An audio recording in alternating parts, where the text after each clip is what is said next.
नोव्हेंबरची तारीख देताना की मी लगातार हे करून एक दोन सिटिंगमध्ये 2-3 सिटिंगमध्ये अंतिम निर्णय घेईन.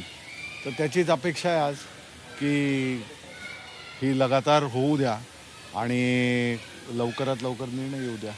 सर, आतापर्यंतच्या सुनावणीतून काय वाटतं की स्थानिक स्वराज्य संस्थांच्या निवडणुका विशेषतः महापालिका होण्यापूर्वी तरी चिन्ह आणि पक्षाचा वाद निकालात निघेल?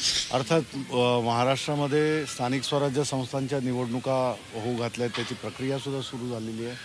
पण महत्त्वाचं म्हणजे 26 नोव्हेंबर त्यांनी दिलेल्या वेळापत्रकानुसार, राज्य निवडणूक आयोग महाराष्ट्राने दिलेल्या वेळापत्रकानुसार 26 नोव्हेंबरला चिन्हांचं वाटप वगैरे होणार आहे, नगरपालिका नगरपरिषदांच्या निवडणुकांचं. ते होण्यापूर्वी हे चिन्ह आणि पक्षाचं नाव याच्यावरची जी महत्त्वाची SLP आमची आहे त्यावर आज सुनावणी जस्टिस सूर्यकांत आणि जॉयमल्ला बागची यांनी हे करून लगेचच्या लगेच निर्णय होईल अशी अपेक्षा आम्ही व्यक्त करतो. म्हणजे आज तुमचा फोकस हा पक्ष आणि चिन्ह ह्याच्यावरती असणार आहे आमदार? पक्ष आणि चिन्ह अपात्रतेसुद्धा त्याच्यामध्ये हे केलेलं आहे, कारण दोन्ही टॅग्ड आहेत. परंतु सगळ्यात महत्त्वाचं म्हणजे ज्या गोष्टीचा आजपर्यंत कुठचाही ठोस निर्णय न आल्यामुळे जे डिसएडव्हान्टेज समोर त्यांनी घेतलेलं आहे की चिन्ह आणि पक्षाचं नाव शिवसेना आणि धनुष्यबाण, त्यामुळे याचा निर्णय होणं अपेक्षित आहे, अंतिम निर्णय होणं. पण आज कोर्ट 2 वाजेपर्यंतच बसतंय आणि आपलं प्रकरण 19 नंबरला साधारणतः दिसतंय. सुरुवातीचे काही मॅटर मोठे आहेत, त्यामुळे आता बघूया. आता त्यांचं जे काही शेड्यूल असेल त्या ह्याला आपण हे करू शकत नाही. परंतु एकदा हे घेतलं की मला नाही वाटत याच्यामध्ये जास्त काय, कारण भरपूर सगळ्या आर्ग्युमेंट्स आणि हे यापूर्वी झालेले आहेत. आणि ज्याप्रमाणे जस्टिस सूर्यकांत हे बोलले याचा अर्थ की ह्याच्यामध्ये पुन्हा सुरुवातीपासून वगैरे जाण्याचा गरज नाही आहे. त्यांच्यासमोर सगळं आहे. तुम्ही होपफुल आहात की तारीख पे तारीख परत तुम्ही म्हणजे काय की हेच आतापर्यंत? नाही, आम्ही होपफुल म्हणजे आम्ही आशावादी आणि निर्णय हा महाराष्ट्राच्या हिताचा, जनतेच्या या लोकशाहीची बूज ठेवणारा निकाल नक्कीच येईल. कारण आज लोकशाही संभ्रमात लोकशाहीबद्दलच प्रश्नचिन्ह निर्माण होत आहे आणि जे महाराष्ट्रात आहे ते बाकी इतर राज्यांत संपूर्ण देश बोलतोय. इथून मागच्या सुनावणीच्या वेळी आम्ही बघितलं होतं तुम्ही कोर्टामध्ये हजर असायची, पण आज अनिल परब सर देखील कोर्टामध्ये आलेले आहेत. अपेक्षा आहे म्हणूनच. सर, काय युक्तिवादाचे मुद्दे असतील? अंतिम युक्तिवाद. खूप दिवस दिल्लीला आलो नव्हतो म्हणून आज दिल्लीला आलोय. माझा कॅमेरा. आणि नेहमीप्रमाणे आम्ही आशावादी आहोत. कोर्टाकडनं अपेक्षा करतोय की न्याय मिळेल आणि अपेक्षा करणं हेच आमचं काम आहे. परब साहेब, एक महत्त्वाचा प्रश्न असा आहे की आज अत्यंत महत्त्वाची सुनावणी होते. जवळपास तुम्ही अपेक्षित आहात का निकाल लागू शकतो किंवा काय?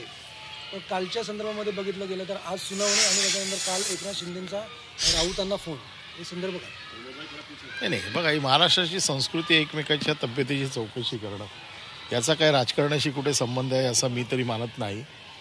कोणी कोणाला फोन करू शकतो. एखाद्या माणसाची तब्येत बरी नसेल तर कोणी फोन केला तर त्याच्यात काही गैर आहे असं मला वाटत नाही. सर, 26 नोव्हेंबरला पक्षाचे चिन्ह वाटप होणार आहे. त्या अगोदर आशा आहे की पक्षचिन्हाच्या संदर्भात काही निर्णय होऊ शकतो? गेले 2.5-3 वर्ष आम्ही आशावादी आहोत. अजून काही दिवस आशावादी राहू.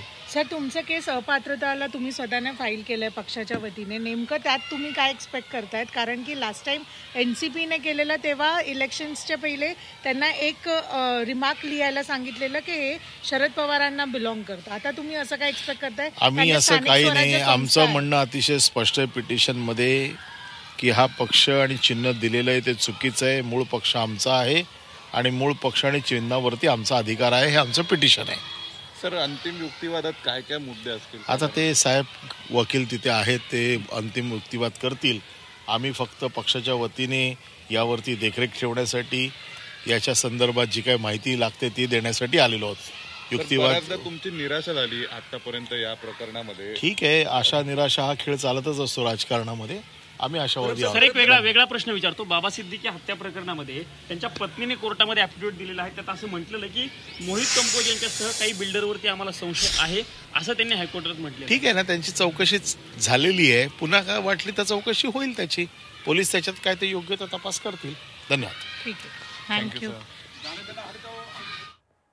तर आज दिल्लीमध्ये सुप्रीम कोर्टातल्या या सुनावणीकडे संपूर्ण महाराष्ट्राचं राजकीय वर्तुळाचं लक्ष अनिल परब आणि देसाईंची आपण प्रतिक्रिया आता ऐकली. आशा निराशेचा हा खेळ चालतो, पण आम्ही न्यायाच्या अपेक्षेनं आज दिल्लीमध्ये आलेलो आहोत आणि या 26 नोव्हेंबरला चिन्हांचं वाटप होणार आहे. त्यापूर्वी या सगळ्याचा निकाल लागावा अशी अपेक्षा या शिवसेनेच्या उद्धव बाळासाहेब ठाकरे पक्षाच्या सर्व नेत्यांना आहे.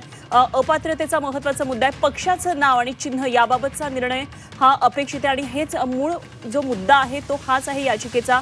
हा पक्ष आणि हे चिन्ह हे आमचं आहे, याच्यावरचा हक्क हा आमचा आहे असं त्यांचं म्हणणं आहे आणि त्याच दृष्टीने ही सगळी याचिका दाखल केलेली आहे. आता या याचिकेवर जस्टिस सूर्यकांता आणि जय मल्ल्या बागची नेमकं काय या संदर्भात निकाल देतात हे बघणं महत्त्वाचं ठरणार आहे.